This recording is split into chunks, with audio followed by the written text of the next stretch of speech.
Natapos ang ating last chapter sa Kaiju number 8, kung saan dumating si Vice Captain Hoshina upang tulungan sa laban si Captain Ashiro Mina. Pagkatapos harapin ni Vice Captain Hoshina ang halimaw, ay humingi ng pahintulot ito kay Captain Ashiro Mina, upang sumali sa kanilang laban ang captain ng first unit na si Gen Narumi.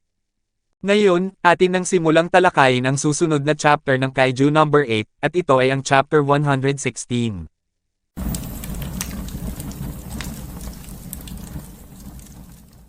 Nagsimula ang chapter, kung saan ipinakita ang nakaraan ni Vice Captain Hoshina at Captain Narumi.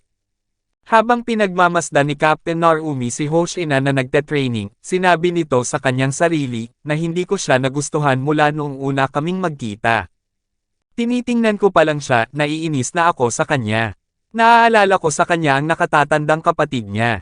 May napansin naman si Captain Narumi sa third unit, at may bago itong kasapi. Ginamit ni Captain Narumi ang kanyang weapon number 1 sa bagong miyembro ng 3rd unit at ito ay si Hoshina. Sinambit ni Gen Narumi na tiyak na may pino siyang signal flow na hindi mo karaniwang makikita sa isang baguhan. Ang grupo ng 3rd unit ay naglalakad sa hallway habang may biglang tumawag kay Hoshina. Ang tumawag pala kay Hoshina ay si Captain Narumi kung saan nasa harapan nila ito at kasama ang kanyang mga miyembro. Sinambit ng captain ng first unit kay Hoshina, na ikaw, sumali ka sa first unit. Labis namang nagulat si Hoshina at ang lahat ng kanyang mga kasama, tungkol sa pag-alok sa kanya ng kapitan. Sinabi pa ni Gen Narumi, na ang third unit ay hindi bagay sa'yo, hahayaan kitang gamitin ang iyong mga talento upang suportahan ako sa pinakamalakas na unit. Sinaad ng hindi makapaniwalang Hoshina, na ako, sasali sa first unit. Salamat pero hindi ko yan tatanggapin. Alam ko na sa aking sarili kung sino ang paglilingkuran ko, paalam. Agad na umalis ang grupo ni Hoshina habang sinasabi nito sa kanyang mga kasamahan, na nasaan na kasi ako. Hindi naman makapaniwala ang mga miyembro ng first unit na ganoon lang kadali natanggihan sila ni Hoshina. Sinabi ni Captain Gen Narumi sa kanyang sarili, na ikinagalit ko ang basta na lang niya akong tinanggihan ng ganoon, at na-promote pa siya bilang Vice Commander ng 3rd. Sa sobrang galit ni Captain Narumi, ay pinunit niya ang dyaryo na nagsasabing na-promote si Hoshina at napasigaw ito na bakit siya, Ashiro. At higit pa roon, nagkaroon siya ng matinding lakas ng loob na talunin ang lahat ng record na naitakda ko sa close quarters combat. Ibinalik na ang scene sa kasalukuyan, kung saan sinabihan ni Vice Captain Hoshina si Captain Narumi, na huwag mo akong pabagalin, Commander Narumi. Labis naman ang inis na nararamdaman ng kapitan ng first unit at sinambit sa kanyang sarili, na ayoko talaga sa kanya. Kahit kaunti, si Captain Ashiro Mina ay hindi inasahan na magsasama ang dalawa, habang ang mga troop members ay nagkaroon ng ngiti sa kanilang mga mukha. At ang mga sibilyan naman ay nasiyahan sa pagdating ni Captain Gen Narumi, dahil magiging okay na daw ang lahat kapag nandyan siya.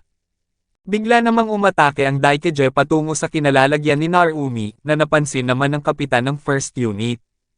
Ipinakita din ng batang Kafka na nababahala, at parang ipinahihiwatig na may kamalayan ito sa nangyayaring laban, kahit na nakahandusay ito at sugatan. Nang tignan ng Daikaiju kung saan nakatayo ang kapitan ng first unit ay wala ito, at nang lumingon siya sa kanyang harapan ay naroon pala ang kapitan at hindi din ito nagtamo ng kahit na anong pinsala. Sinaad ni Narumi, na nakikita ko lahat ang mangyayari Bolcott. Handa ka na ba, dahil puputulan kita? Si Vice Captain Hoshina ay nasa likuran ng Daikaiju at sinabi nito sa kapitan, na okay lang dahil magaling akong umiwas.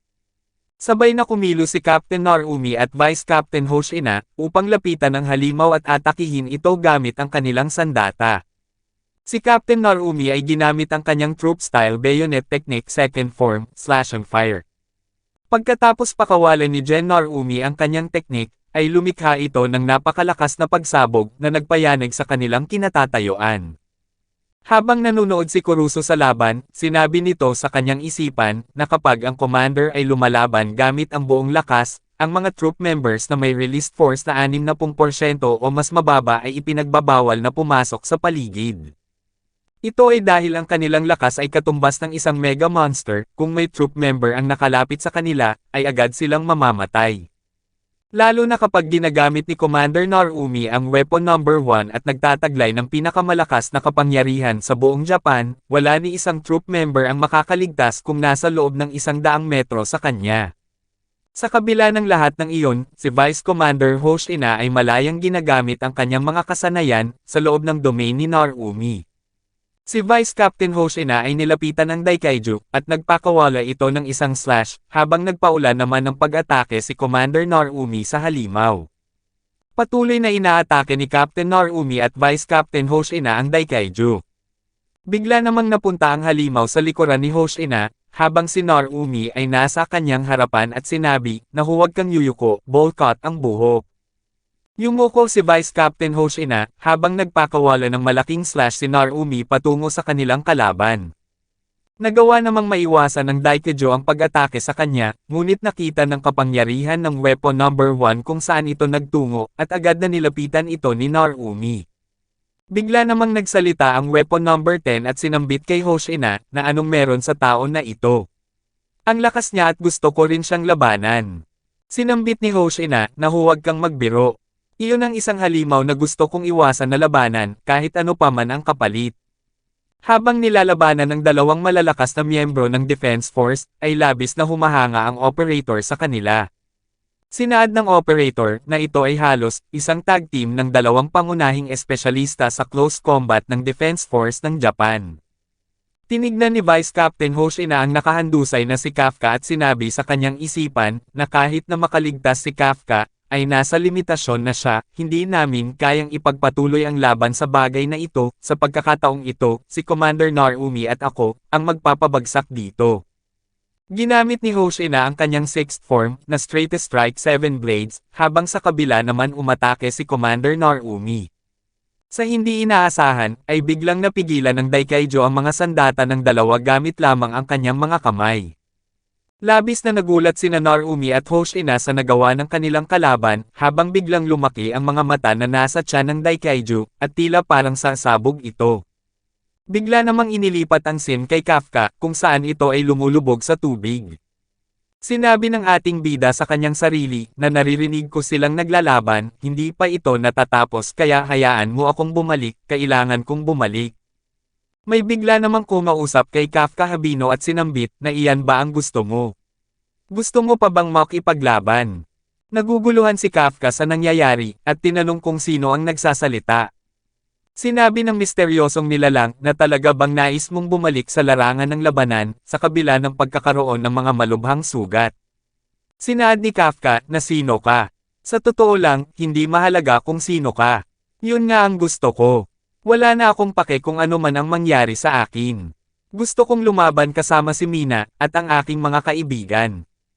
Ang nagsasalita pala ay isang samurai na nanggaling sa Meireki era at sinabi na naiintindihan ko. Kung ganoon ay lumapit ka upang mapalakas mo ang koneksyon mo sa amin. Sinambit ni Kafka Habino na ikaw pala at pagkatapos ay biglang nagkaroon ng lamat ang madilim na bahagi. Mukhang ang kapangyarihan ni Kafka ay ang mga nakaharap ng Daikaiju at napatay niya sa iba't ibang era. Dito na natatapos ang Chapter 116 ng Kaiju No. 8. Paki-like and follow naman po ng ating Facebook page, nasa description po yung link. Muli huwag kalimutang mag-like, comment, share at subscribe sa ating channel. Salamat!